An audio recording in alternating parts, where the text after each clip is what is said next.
Professor Mohapatra, आपका star views के इस कार्यक्रम में स्वागत है।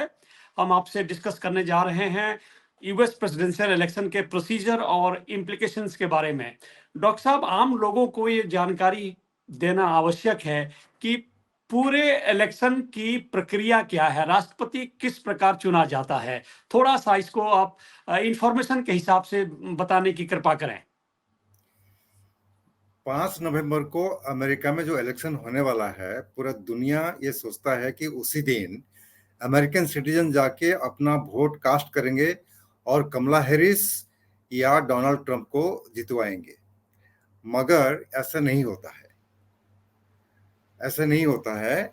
और 5 नवंबर को जो लोग वोट देने जाएंगे वो उनको वोट तो देंगे, मगर सही में उन्होंने इलेक्टोरल कॉलेज को जितने मेंबर हैं उनको वोट देते हैं।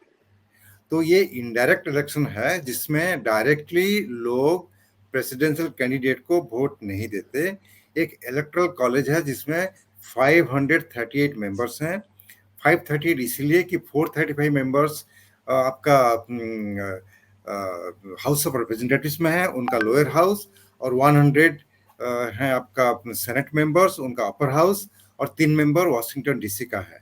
सो 538 का जो इलेक्टोरल मेंबर्स होंगे, उन्होंने 15 दिसंबर को जाके हर एक स्टेट में अपना वोट करेंगे और इलेक्टोरल कॉलेज डिसाइड करता है कि कौन बनेगा अमेरिकन प्रेसिडेंट। तो इसमें इम्पोर्टेंट ये है कि 50 स्टेट है अमेरिका में, छोटे हैं, बड़े हैं, बहुत पॉपुलेटेड हैं और बहुत कम पॉपुलेटेड हैं। तो हर एक स्टेट में अलग अलग नंबर का इलेक्टोरल सीट्स होता है। तो इसलिए मैं ये कहूंगा, मैं इसलिए ये बता रहा हूं कि अगर मेजॉरिटी अमेरिकन लोग किसी कैंडिडेट को वोट दिए, इसका कोई गारंटी नहीं है कि वो जीत जाएगा। इलेक्टोरल कॉलेज में 538 सीट्स है और उसमें अगर कोई भी कैंडिडेट को 270 वोट मिल गए या उससे ज्यादा, तो वो प्रेसिडेंट बन जाएगा। जी, तो एक जो आप बात कर रहे हैं पॉपुलर वोट उसको कहते हैं यहाँ पे, तो पॉपुलर वोट मिलने के बाद भी कैंडिडेट हार जाता है, जैसे हिलेरी क्लिंटन हारी थी। और आज की तारीख में कमला हैरिस के पास भी पॉपुलर वोट की संख्या काफी है। लेकिन यूएस में एक तरह का परसेप्शन चल रहा है कि ट्रंप अभी अपने कैंपेन के जरिए, अपने प्रेजेंस के जरिए ट्रंप ने अपनी बढ़त बना रखी है। तो आपको हिंदुस्तान के पर्सपेक्टिव से क्या लग रहा है कि यहाँ चुनाव के नतीजे क्या होने वाले हैं? देखिए, अमेरिका और इंडिया का जो संबंध है, उसी से Indian policy maker, Indian academic सब ये सोचते हैं कि कोई भी जीते, भारत और अमेरिका का संबंध अच्छा रहेगा, क्योंकि एक बाईपार्टिसन सपोर्ट है। मगर इंडिया में लोगों का ये सोचना है कि अभी जिस तरह से अमेरिका में इलेक्शन हो रहा है, वो पैरेलल ड्रॉ कर रहे हैं। जैसे रेटरिक इतना हाई है अमेरिका में, जो इंडिया में भी ऐसे होता है। अमेरिका में भी लोग दौड़ दौड़ के केस करे जा रहे हैं, इंडिया में भी ऐसे होता है। तो वो देख रहे हैं कि इंडिया का जो डेमोक्रेसी है और अमेरिका का जो डेमोक्रेसी है, उसमें काफी सिमिलैरिटी है। यदि उनका प्रेसिडेंशियल सिस्टम अलग है, फिर भी डेमोक्रेसी है। तो कौन जीतेगा कहना मुश्किल है, क्योंकि मेजोरिटी जितने स्टेट्स हैं वो पहले से ही तय करते हैं किसको वोट देंगे, वो ब्लू स्टेट्स हैं या रेड स्टेट्स हैं। 7 ही स्टेट हैं जो उसको स्विंग स्टेट या बैटल ग्राउंड स्टेट बताते हैं। वहां अगर जनता कोई भी कैंडिडेट कमला हैरिस या आपको डोनाल्ड ट्रंप को जितवा दे, तो वो बनेगा प्रेसिडेंट। तो इसका मतलब ये है कि 50 स्टेट और एक डिस्ट्रिक्ट ऑफ कोलंबिया है, उसमें से सिर्फ 7 या 8 बैटल ग्राउंड स्टेट ही डिसाइड करते हैं कि कौन जीतेगा। जिस तरीके से हिंदुस्तान में पिछले चुनाव में संविधान खतरे में आ गया था, वैसे कुछ सिस्टम यहाँ भी हो रहा है। ट्रंप साहब ने कहीं भाषण में बोल दिया कि आप एक बार मैं इस बार राष्ट्रपति बन गया तो फिर वोट देने की आवश्यकता नहीं है आप लोगों को, ठीक है। तो कुछ सिस्टम जो आप बिल्कुल सही कह रहे हैं आप कि हिंदुस्तान और अमेरिका का जो लोकतांत्रिक प्रक्रिया है वो मिलते जुलते रहा है। फिर भी आज की तारीख में दोनों के कंपैरिजन में, कमला हैरिस और डोनाल्ड ट्रंप के कंपटीशन में, आपको लग रहा है कि कमला हैरिस अपनी पॉपुलर वोट में बढ़त बनाई हुई है तो उनका चांस ज्यादा दिख रहा है? देखिए ऐसा है, जितने भी स्विंग स्टेट्स हैं जी उसमें कमला हैरिस और डोनाल्ड ट्रंप बिल्कुल बराबर चल रहे हैं। जी कोई जी आगे नहीं है, कोई पीछे नहीं है। 48 जी 48 49 49 इस टाइप का परसेंटेज है। जी तो इसलिए ये जो नेक टू नेक रेस है, हो सकता है कि कमला हैरिस एक इतिहास बनाए। जी एक इंडियन ओरिजिन लेडी जिसका जमैकन ब्लड भी है, वो जी अमेरिका का प्रेसिडेंट बन जाए। जी अमेरिकन लोगों ने पहले दिखा भी दिया था कि जब बराक ओबामा को वोट दिया, किसी को मालूम नहीं था कि बराक ओबामा जैसे एक अफ्रीकन अमेरिकन भी जीत सकते हैं। जीत सकता है तो बिल्कुल। ये कहना गलत होगा कि कमला हैरिस हारने का बहुत चांसेस है, क्योंकि अमेरिका अभी एक वुमेन प्रेसिडेंट सेलेक्ट करने के लिए तैयार नहीं है। मगर मैं ये नहीं मानता कि कमला हैरिस बन सकती हैं। मगर डोनाल्ड ट्रंप का जो स्टेटमेंट है, हर एक किस्म का स्टेटमेंट दे रहे हैं, एक मर्कुरियल प्रेसिडेंट है।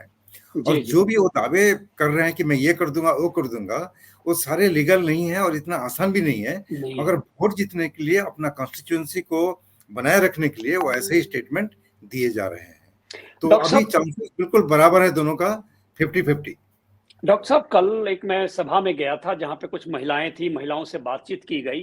तो एक यहाँ जो एबॉर्शन का मुद्दा डोनाल्ड ट्रंप उठा रहे हैं, वो काफी प्रभावित कर रहा है। और महिलाएं ये कह रही हैं कि हमारे अधिकार में इंक्रोच करने वाला स्टेट क्या होता है, कौन होता है। तो ये महिलाओं का जो मतदान है, महिलाओं की जो संख्या है यूएस में, वो भारी तादाद में है। आपको लग रहा है कि महिलाओं की सिंपैथी कमला हैरिस के पक्ष में रहेगी?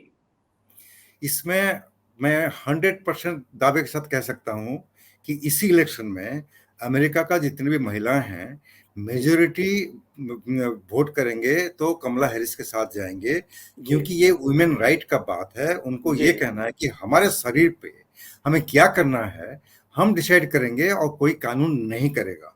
और बिल्कुल। एबॉर्शन राइट को लेके मिशेल ओबामा भी जिस तरह का स्टेटमेंट दे रहे हैं, और जी कमला हैरिस खुद दे रहे हैं, जी और बहुत सारे मेजोरिटी वुमेन उनको सपोर्ट करने का चांसेस मेरे ख्याल से 100% है कि मेजोरिटी उनको सपोर्ट करेंगे। जी। डॉक्टर साहब, ये तो महिलाओं की बात हुई जो लग रहा है कि कमला हैरिस के फेवर में है। एक दूसरी बात जो रिपब्लिकन्स यहाँ पे फैला रहे हैं, नैरेटिव तैयार कर रहे हैं, नैरेटिव क्रिएट किया है उन्होंने कि बाइडेन साहब ने जीत को थाली में परोस दिया है ट्रंप साहब के पास। यहां तक कि आज की तारीख में जो अमेरिका के मुस्लिम्स हैं, वो भी रिपब्लिकन को वोट देने के लिए मजबूर हो गए हैं। जो बाइडेन की पॉलिसी रही है वेस्ट एशिया में, इजराइल में, फलस्तीन में, उसके वजह से मुस्लिम लोग काफी डेमोक्रेट से खफा हैं। ऐसा एक नैरेटिव यहाँ चल रहा है। तो आपको लग रहा है कि इस नैरेटिव में कुछ दम है? इस नैरेटिव में ज्यादा दम नहीं है। ये जैसे आपने कहा, सही कहा, कि एक नैरेटिव बिल्डअप इसलिए कर रहे हैं कि गाजा में जिस टाइप का अभी लड़ाई चल रही है, अगर आप डोनाल्ड ट्रंप का और कमला हैरिस का स्टेटमेंट को देखेंगे, कमला हैरिस का स्टेटमेंट काफी बैलेंस्ड स्टेटमेंट है। वो अभी भी कह रहे हैं कि एक टू स्टेट सॉल्यूशन होना चाहिए, सिविलियन डेथ नहीं होना चाहिए, सीज फायर तुरंत होना चाहिए। मगर डोनाल्ड ट्रंप ने खुलेआम ये कह रहे हैं कि वो नेतन्याहू को सपोर्ट कर रहे हैं। और एक एक दो स्विंग स्टेट्स हैं जिसमें मुस्लिम पॉपुलेशन, अरब पॉपुलेशन बहुत ज्यादा है, ज्यादा है। और वहाँ कमला हैरिस को वोट करने का चांसेस बहुत है। और जो जूइश पॉपुलेशन है उसमें भी देखेंगे, अमेरिकन कॉलेजेस में, यूनिवर्सिटीज में जो यंग जूइश पॉपुलेशन है, स्टूडेंट्स हैं, वो भी बाइडेन का पॉलिसी को सपोर्ट नहीं करते। और वो इसीलिए ये जो कमला हैरिस का जो स्टेटमेंट है, शायद उनको वोट करने का पॉसिबिलिटी बहुत ज्यादा लग रहा है मुझे। आने वाले मुस्लिम वोट, दिन आने वाले मुस्लिम। दिन में डॉक्टर साहब, जो इंडो यूएस रिलेशन है, पिछले 4 साल बाइडेन साहब का जो प्रशासन काल रहा, किस तरीके से आप देखते हैं? और उसके पहले ट्रंप साहब का प्रशासन था, दोनों में कुछ तब्दीली, कुछ डिपार्चर दिखा आपको? आने वाले दिन में भारत और अमेरिका के संबंध किस दिशा की तरफ बढ़ रहे हैं? मैं तो ये कहूंगा कि ईयर 2000 ऑनवर्ड्स अमेरिका और भारत के बीच में जिस तरह से संबंध आगे बढ़ रहे हैं, एक पॉजिटिव ट्रैजेक्टरी जा रहा है, वो उसी दिशा में ही जाएगा।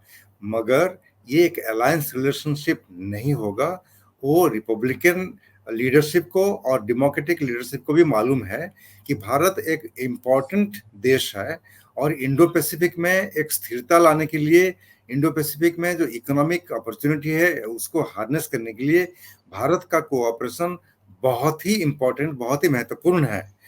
मगर सिंगल इशू लेके अगर लेंगे तो चाहे वो रिपब्लिकन एडमिनिस्ट्रेशन हो या डेमोक्रेटिक एडमिनिस्ट्रेशन हो, कुछ मुद्दे पर मतभेद होने का चांसेस बहुत है, पहले भी था, अभी भी होगा। जैसे डोनाल्ड ट्रंप में कह रहे हैं कि एक बार वो चुनाव जीत जाएं, अक्रॉस द बोर्ड 10% टैरिफ को हाइक करेंगे तो इंडियन Absolutely. इकोनॉमी पे भी, इंडियन इकोनॉमी के ऊपर भी वो असर करेगा, तो इंडिया उसको अपोज करेगा। और कमला हैरिस अगर प्रेसिडेंट बन गए, कुछ लोग का ये कहना है कि वो तो इंडियन ओरिजिन है और ज्यादा पुश करेंगे भारत के साथ संबंध बनाने के लिए। ऐसा कोई संभावना नहीं है। जब बराक ओबामा थे, अफ्रीका कॉन्टिनेंट के साथ ज्यादा कुछ इंप्रूवमेंट नहीं कर पाए। कमला हैरिस एक अमेरिकन है और अमेरिकन ही रहेगी, तो इसलिए डेमोक्रेटिक पार्टी का जो पोजीशन है उसको लेके, जैसे for example religious freedom issue लेके जो मतभेद अभी चल रहा है, कमला हैरिस अगर पावर में आएगी, वही रिलीजियस फ्रीडम इशू लेके भारत के साथ उनका कभी बनेगा नहीं।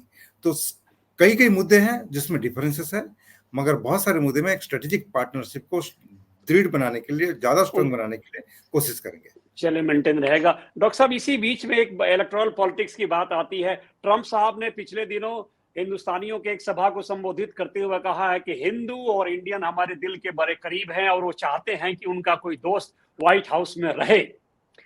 तो इस तरह की बातों से ऐसा लग रहा है कि इंडियन डायस्पोरा का सपोर्ट उनको मिलने की कुछ संभावना दिख रही है। देखिए, मेरा तो ये मानना है कि जब भी कोई अमेरिकन वोटर, चाहे वो साउथ एशियन ओरिजिन का हो, अफ्रीकन ओरिजिन का हो, वुमेन हो, जूइश हो, कोई भी हो, जब वोट देने के लिए जाता है, कोई एक दो स्टेटमेंट को ये एक फाउंडेशन बना के इन्फ्लुएंस होके वोट नहीं करता। उनका इकोनॉमिक कंडीशन, उनका abortion issue, immigration issue, health issues, बहुत सारे मुद्दे हैं। तो उसका वो कौन सा क्लास का वो जो वोटर है, तो वोटर का वोटिंग बिहेवियर कोई एक मुद्दे को लेके या 4-5 स्टेटमेंट को लेके नहीं होता। और ये भी सब सारे वोटर इतना कॉन्शियस हैं कि इलेक्शन टाइम में, कैंपेन टाइम में जो लीडर लोग बताते हैं, एक बार पावर में आ गए, सत्ता पे आ गए, तो वो जो करेंगे कोई गारंटी नहीं है कि जो प्रॉमिस किया था उसको ही डिलीवर करेंगे। तो इसलिए ये ज्यादा इन्फ्लुएंस नहीं करेगा उनका वोटिंग बिहेवियर को। डॉक्टर साहब, आप स्टार व्यूज से बात किए, आपका हार्दिक धन्यवाद। फिर हम आपसे बात करेंगे अमेरिकन के बारे में। Thank you so much. Thank you.